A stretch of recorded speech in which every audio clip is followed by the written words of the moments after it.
talk about something. I was just at the gym before I arrived home here, and um, it reminded me of something, and I felt like shit.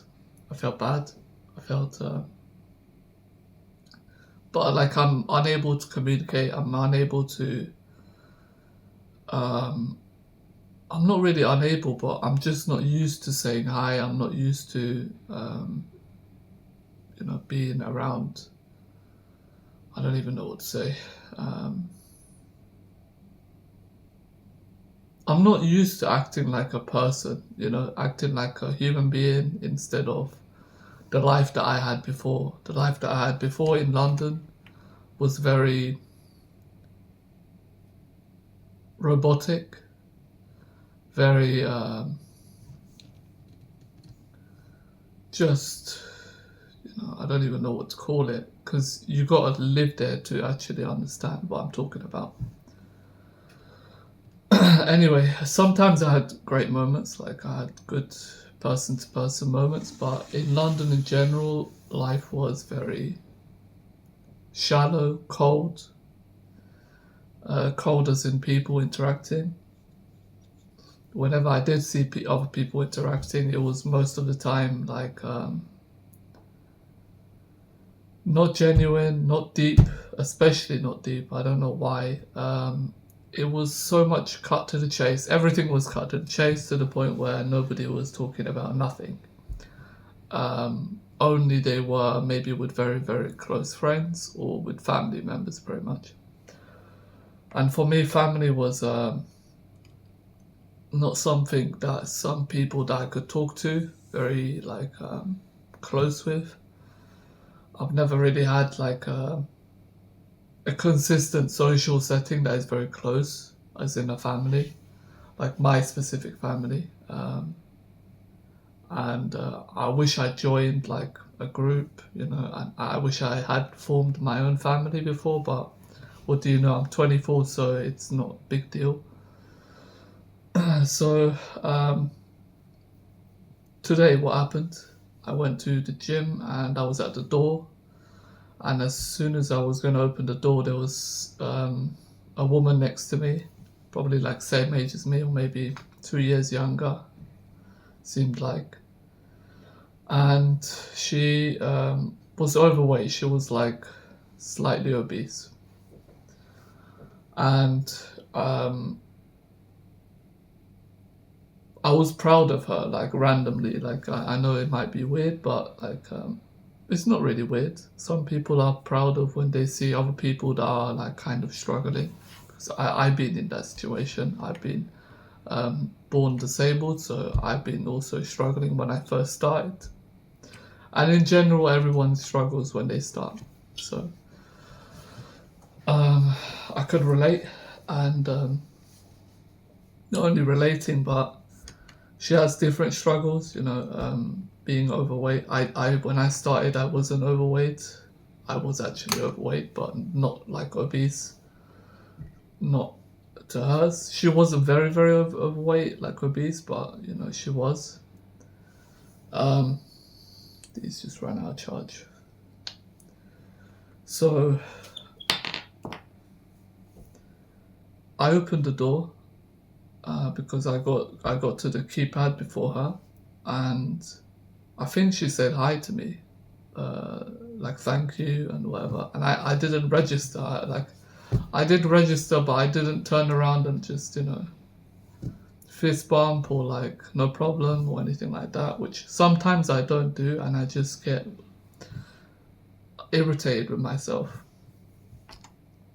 I know shit happens where people, and maybe it could have been like I didn't hear, so it's not really that rude. But it's not about rude. It's like she's like one of the vulnerable people, and for me, it's more important to acknowledge that these people exist, and that I don't have to be friends with them, but I wouldn't mind. It's just it's not nice, it's not nice. If it was somebody that was jacked, I wouldn't give a fuck if I didn't say hi to them, because I'm like, they're all right, they're doing fine. But that's why I felt like shit. Anyway, yeah, I know it's not a big deal. But it's just, it does make me just sad, that I watched her, the first thing that she did. She was opposite me as soon as I started. I started with one of those like pulling machines. I don't know what they're called, but like you can do any exercise with them. Those weights that you can do any exercise with, and they got those like rope pulley things. I don't know what they're called. I never knew, so that's why I'm just saying that. And I started on that, and opposite me, she was on the treadmill. The first thing that she went on. Why can I relate, and why did it feel so like shit? No, it felt shit, and I just wish I said something. I didn't know what to say, because it's a bit weird approaching anyone, in general, and being like, hey, how you doing? And even saying like, I really appreciate you being here, I respect it a lot.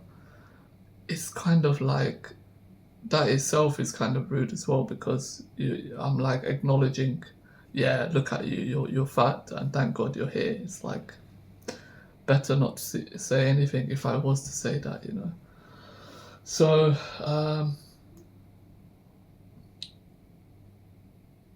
that shit inspires me, that shit is like fuel to me. That shit is like happiness.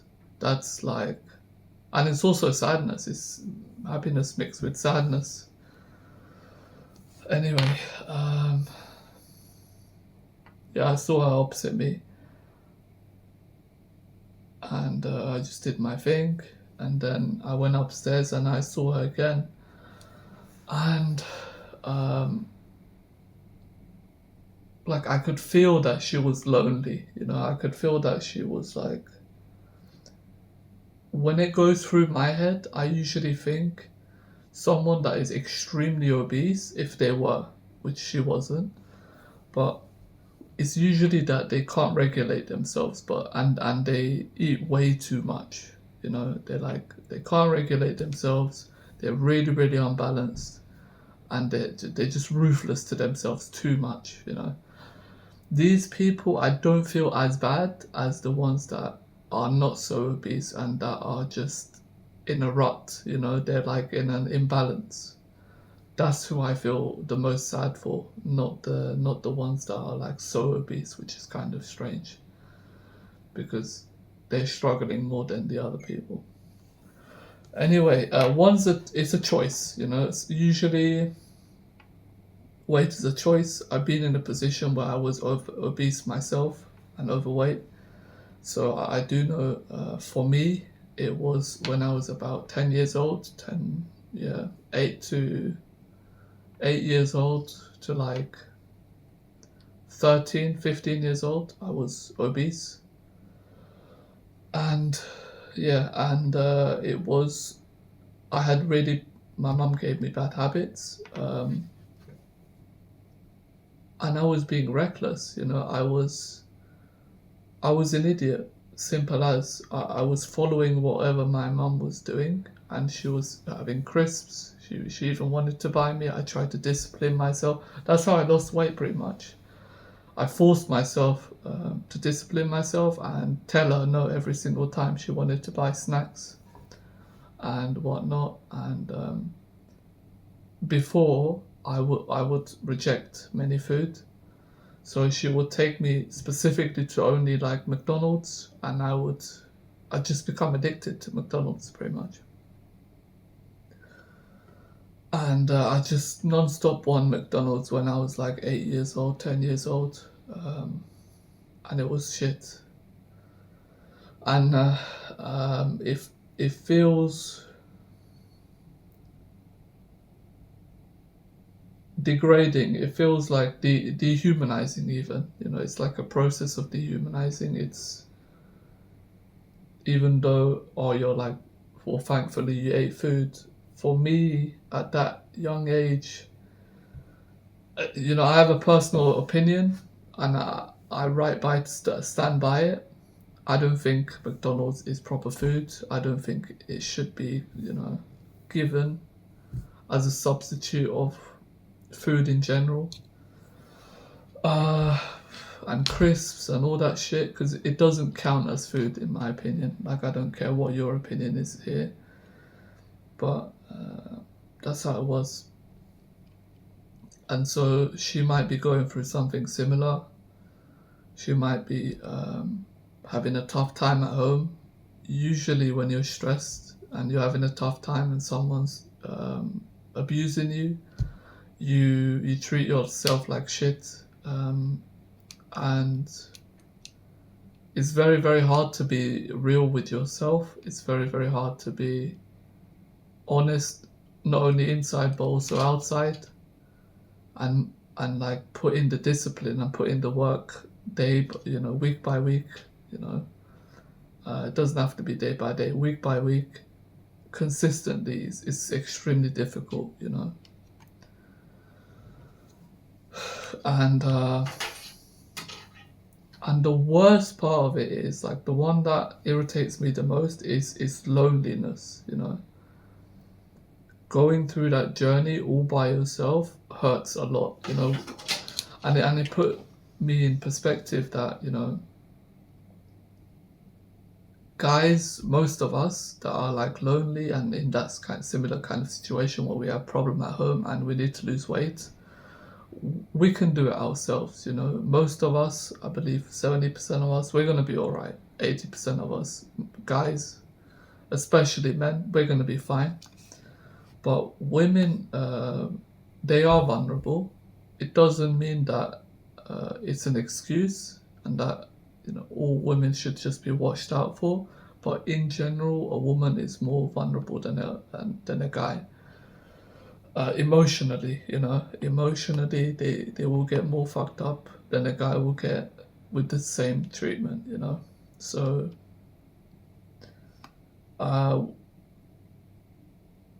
inside of me, I feel like I need to say something. I need to do something. I wish I had more money. And I can't wish. I can't wish. I could only try to do whatever I can as I'm trying to build myself as well and improve myself and heal myself.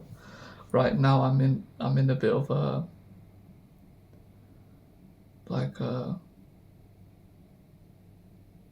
building myself, focus on myself stage, where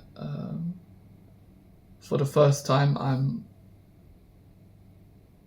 not really for the first time, but for the first time I'm separate from my family. That's the first time, and I'm pretty much 100% alone, and it's necessary. It's great, but I can't help a lot of people that I want to help. I don't have the intention to be like some sort of superhero. I just want.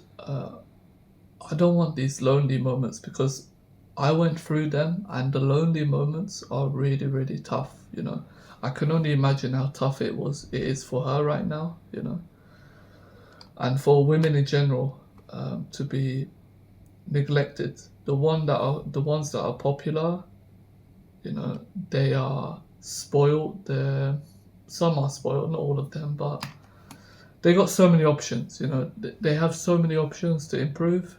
Most guys, they don't have a good option. They don't have good anything to help them out.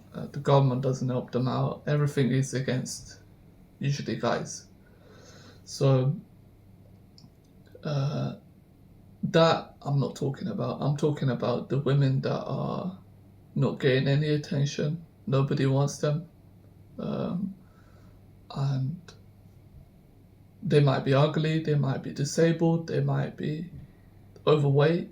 These ones are especially women that are in very, very tough situations right now, And it's much easier as a guy to have real friends when you're ugly, or when you might be disabled, fat, whatever. than than a woman too, you know. And I don't know why that is, but it's just the way it is. It's really tough for a woman to find genuine friends in general, especially if they don't have those specialties and like those what are they called, uh, benefits, those lucky parts. I don't know what the word is right now.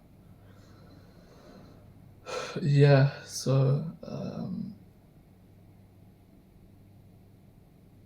I've been in those moments where I've been lonely, like fully by myself and focusing on myself, trying to build myself, trying to get some peace from family.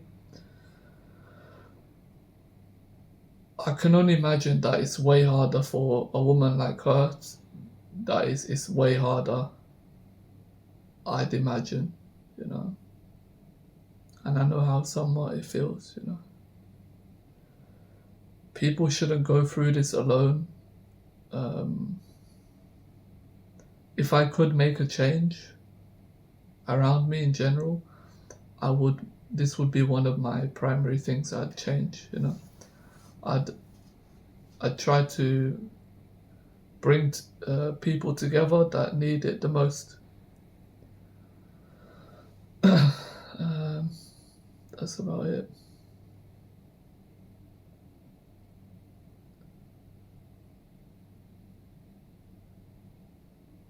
It's so sad, honestly. It's like no no discussion, no arguments, no like preferences, no trying to impress people. It if you just look at it in face value, it is uh it's disturbing, it's sad, it's like what is wrong with this world, you know, when you look at someone that is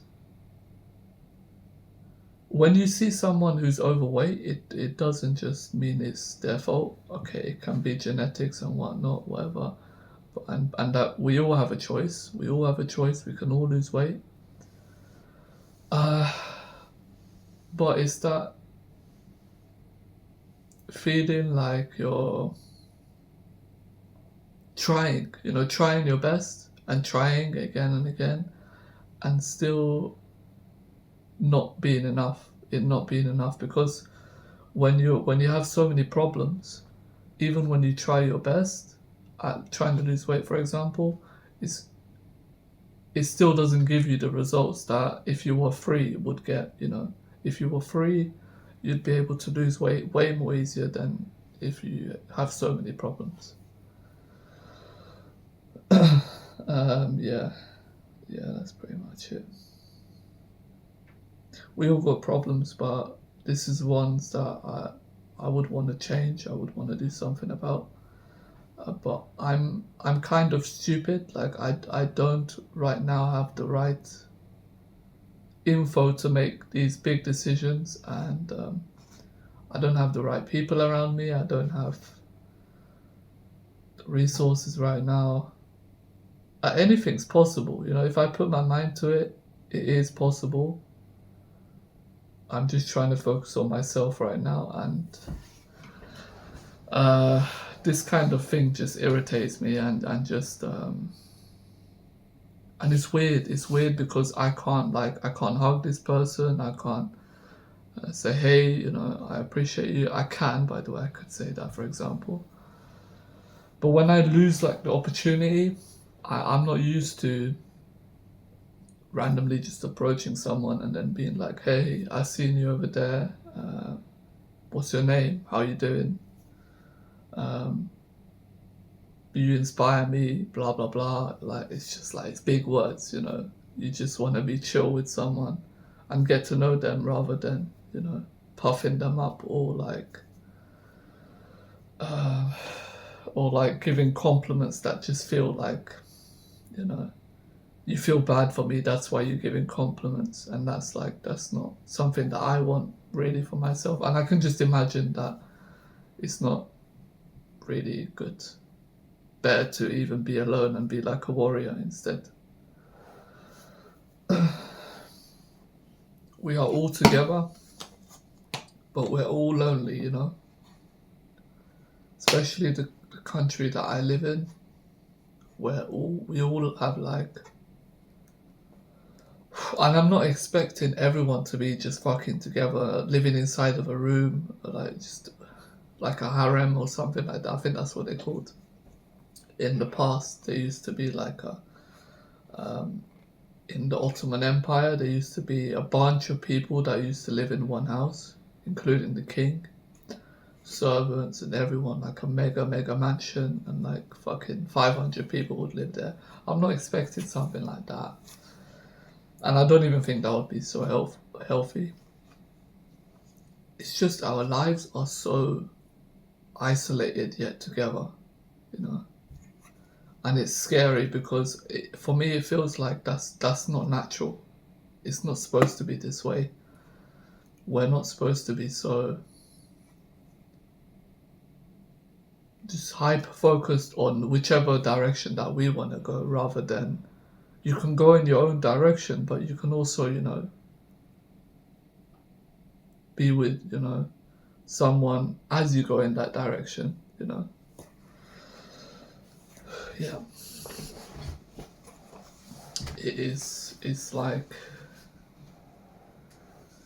this is tough, man. This is tough. Just even if I am so amazing and so strong and I make good money, I don't. This doesn't. You know,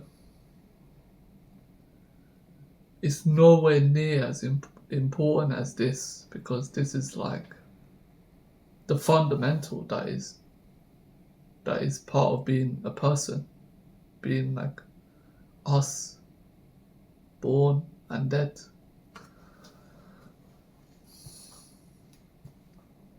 It's really tough, especially if you don't deserve it. I feel the worst for the people that haven't chosen their abuse. So like kids, usually, you know, kids that grow up, become 20 years old, whatever, and they're still in a rut. They're still in problems that their family has gotten, maybe, or maybe their cousins are in, and you're just being affected by their bullshit, you know. That's what hurts me the most, when I see these kinds of people. They don't deserve it. They didn't choose. For example, my dad, he might be sick in some ways, but he chose this. He had so many fucking options. He chose this. But kids, you know, teenagers, we don't get to choose. You know, we don't have a choice of being in a shithole, you know, being in a mess that you didn't create, and you're trying to be yourself, and you're trying to solve the mess at the same time. You're trying to be away, you're trying to be disciplined, you're trying to grow, you know, good luck. I know how that feels. Anyway, that's it. That concludes the video. Thanks for watching.